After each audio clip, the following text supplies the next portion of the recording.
A dad assumed that the man in a wheelchair who was speaking to his 11-year-old son at the gas station was just trying to get money from him. But when the young boy returned to their car, he revealed what actually happened, and that's when the dad's heart froze. Blanton O'Neill was out with his 11-year-old son, Sean, when he came across a situation that could happen to anyone. Since it's easy to make the same mistake he did, Blanton quickly took to Facebook to reveal exactly what happened when he and his son stopped at a gas station and his boy crossed paths with a stranger.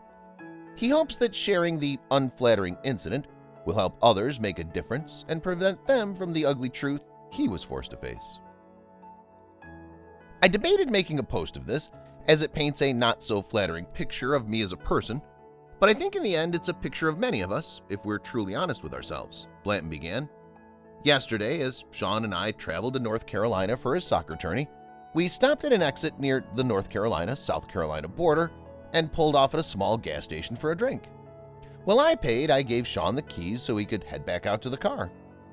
It took Blanton a little while to check out, but as he exited the store, he noticed Sean's door was open. His son was walking away from the car towards an older African-American man in a wheelchair with amputated legs who appeared homeless, according to Blanton. My first reaction, sadly, was, "Oh crap, he's hitting Sean up for money and has called him over," Blanton admitted. But as he walked closer, it became clear that Sean had engaged in a short conversation with the man.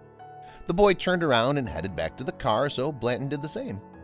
When the duo returned to the car, Blanton asked his son what that was all about. "Nothing, Dad. I was just asking if he needed help," Sean responded. "He said no thanks, that he was fine, but thanked me for asking."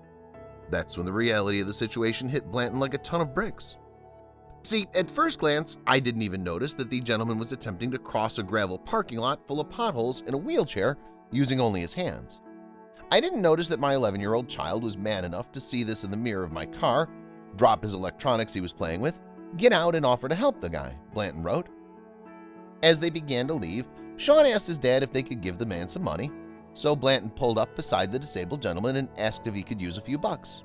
However, he said, "No thank you, I'm fine," adding, "Your son was a real gentleman and gave me all I needed today. God bless."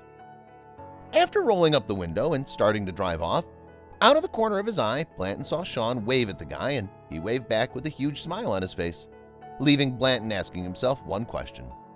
Would I have gotten out of the car and done the same? I don't post this looking for any praise for Sean, the Dan continued with blatant honesty. I post this to expose a real nastiness we have in our world. We spew such bile and hatred on every news channel, every Facebook post, every tweet, he added. We all do it. We've forgotten to look at the world through the eyes of a child, he admitted. Many people have told us over the years how big-hearted Sean is. While he can be bigger than life in many social settings, choosing to be the jokester, his small acts of kindness fly under the radar, as they should, Blanton wrote. Sean wasn't looking for praise for what he did. He didn't even know I'd see it. He just saw a man that he thought needed his help. Blanton and Sean's story reveals why it's important not to judge a book by its cover. A human isn't solely defined by their appearance, clothes, or their physical condition. Luckily, the innocence of children often lets them see beyond the surface, where adults tend to judge people all too quickly. Whether we like to admit it or not, we're all guilty of judging others in some capacity as we navigate the world based on our previous experiences and perceptions.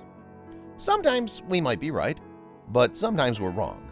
Like Blanton, however, we can admit and recognize our own prejudice and make an effort to prevent it from limiting our ability to show a kinder, more compassionate side of ourselves.